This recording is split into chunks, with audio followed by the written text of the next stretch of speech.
Zig Ziglar says, to reach a goal, you have to see the reaching in your own mind before you ever arrive at the goal. So anger for me was very productive. It was something that became one of my greatest assets from that day forward. I started thinking bigger. I started dreaming bigger. I started visualizing and seeing a reaching in my own mind of a new reality, a reality that I would be in love with.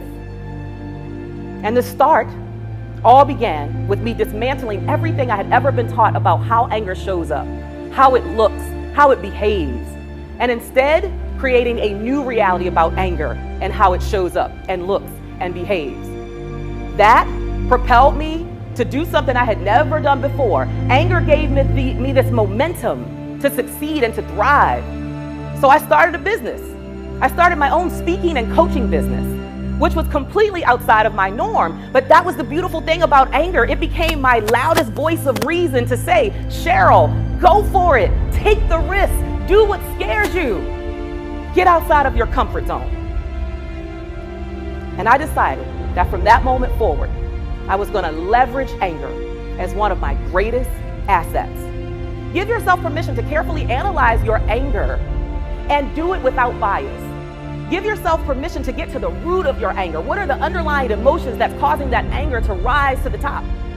And then examine your options for maximizing the anger instead of just harboring it or suppressing it as a bad or harmful emotion. And give yourself permission even to launch a powerful message, mission, or movement that's going to transform your life and the lives of others as a result of your anger.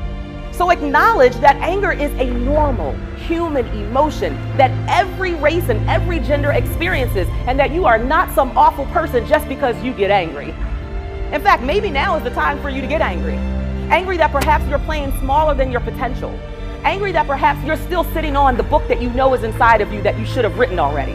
Maybe now is the time for you to get angry that you are playing smaller and you're dimming your light to make somebody else comfortable, or that you haven't launched the business. Whatever the thing is, give yourself permission to embrace, to validate, and then to act based on your anger. Create a constructive plan of action for your anger. Decide how you want to laser focus and channel that anger into something greater, into something profound that impacts other people's lives. And then take steps every single day to move towards whatever the desired result is that you have created in your mind. Because remember, you have to visualize it before you can achieve it. I challenge every woman to be very intentional about maximizing your anger so that you can become the greatest version of yourself. And the next time you see a Black woman or any woman who you think is angry, applaud her, celebrate her, support her, maybe even join her, and realize that she's probably up to something positively explosive that is about to change the world and transform lives.